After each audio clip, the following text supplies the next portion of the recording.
Pengertian STTU sanitasi tempat-tempat umum (STTU) adalah upaya menjaga kebersihan, kesehatan, dan kelayakan lingkungan pada tempat yang digunakan masyarakat luas, agar mencegah penyakit dan menjaga kenyamanan pengunjung. Tujuan STTU melindungi masyarakat dari penularan penyakit, menjaga kebersihan lingkungan, menjamin tempat umum aman, sehat, dan layak pakai, mendukung kegiatan masyarakat tanpa risiko kesehatan, mengontrol pencemaran udara, air, dan tanah di area publik. Ruang lingkup STTU sanitasi tempat umum mencakup berbagai aspek berikut. 1. Pengelolaan air bersih, ketersediaan sumber air yang cukup, aman, dan memenuhi standar kualitas. Pemeriksaan kualitas air secara berkala, fisik, kimia, biologis. Sistem distribusi air yang bebas kontaminasi. 2. Pengelolaan air limbah, pembuangan air kotor harus melalui saluran yang aman. Adanya septic tank, IPAL, atau sistem pengolahan limbah lainnya. Tidak mencemari lingkungan sekitar atau sumber air tanah. 3. Sanitasi tempat umum mencakup pencegahan masalah kesehatan di area publik seperti sekolah, pasar, tempat ibadah, terminal, rumah sakit, atau tempat kerja. Meliputi kebersihan toilet umum, ketersediaan wastafel dan sabun, pengelolaan sampah yang baik, kebersihan lantai, meja, dan fasilitas umum, pengendalian vektor penyakit, pengawasan kualitas udara di ruangan tertutup. 4. Sanitasi tempat kerja, berkaitan dengan kesehatan dan keamanan pekerja, termasuk kebersihan ruang kerja, ruang istirahat, dan peralatan, pengaturan ventilasi dan sirkulasi udara, pengelolaan limbah industri, penyediaan alat pelindung diri, APD, sesuai jenis pekerjaan, pengendalian kebisingan, getaran, dan pencemaran yang membahayakan. Standar kesehatan lingkungan pada tempat umum. Beberapa standar umum sanitasi meliputi 1. Standar toilet rasio 1 toilet per 25 orang untuk umum. Tidak berbau, tidak becek, ada sabun, air cukup. Dibersihkan minimal 2-3 kali sehari. 2. Standar kebersihan ruangan lantai tidak licin, tidak berdebu. Tempat sampah tersedia di banyak titik. Area kerja atau pelayanan rapi dan teratur. Persyaratan STTU 1. Persyaratan lingkungan area bersih, bebas sampah, bebas genangan air, ventilasi dan pencahayaan cukup.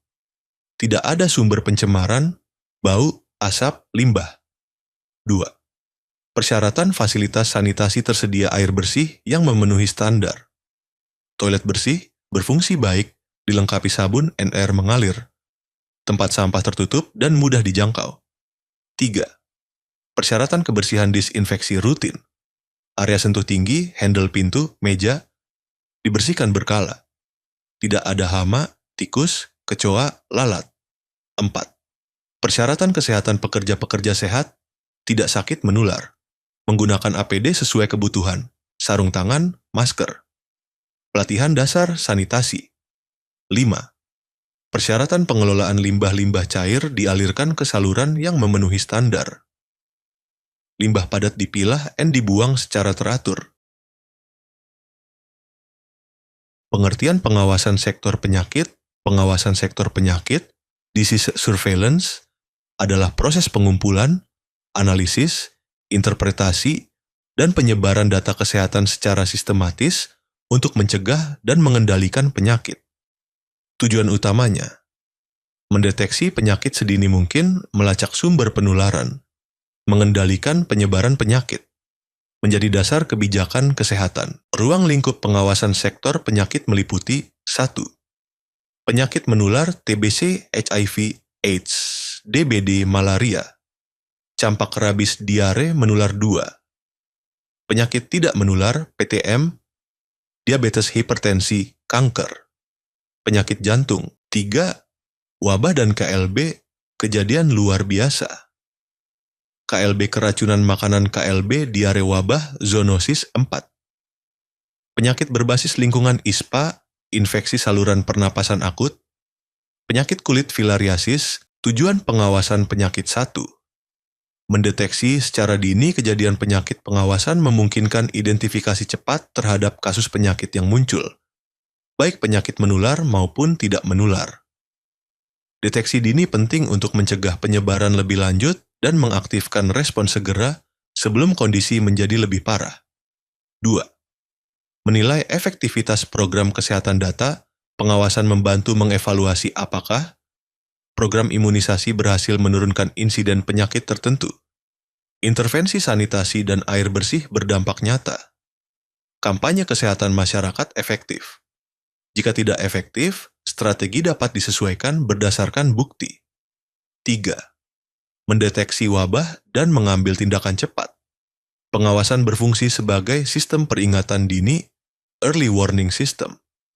Begitu terjadi lonjakan kasus yang tidak biasa, pemerintah dapat mengadakan investigasi epidemiologi, melakukan pelacakan kontak, menetapkan tindakan isolasi atau karantina, mengumumkan peringatan kepada masyarakat. 3. Mendukung penelitian dan pengembangan data, pengawasan menjadi dasar penelitian pola penyebaran penyakit, pengembangan vaksin dan obat, model prediksi penyakit, penilaian dampak ekonomi dari penyakit. 4.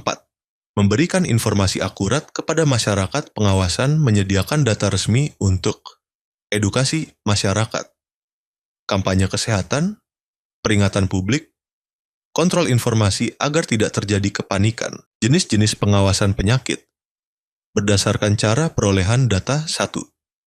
Surveillance pasif, fasilitas kesehatan melaporkan kasus secara rutin.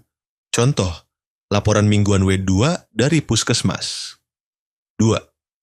Surveillance aktif, petugas kesehatan mencari kasus secara langsung ke fasilitas masyarakat. Digunakan saat ada KLB. 3.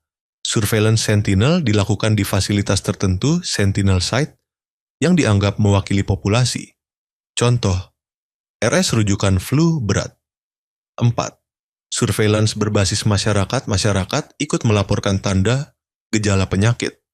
Contoh, kader posyandu melapor diare meningkat. Komponen pengawasan penyakit. 1. Pengumpulan data, mengumpulkan laporan kasus dari puskesmas, rumah sakit, laboratorium, dan masyarakat. 2. Pengolahan data, menyusun, mengelompokkan, dan membuat tabulasi data agar mudah dianalisis. 3. Analisis and interpretasi, menilai pola penyakit berdasarkan waktu, tempat, dan orang. Epidemiologi dasar, menentukan potensi peningkatan kasus atau KLB. 4. Penyebaran informasi, mengirim laporan dan informasi kepada dinas kesehatan, puskesmas, dan pihak terkait untuk tindakan cepat. 5. Tindak lanjut, melakukan penyelidikan epidemiologi, melaksanakan tindakan pencegahan dan pengendalian.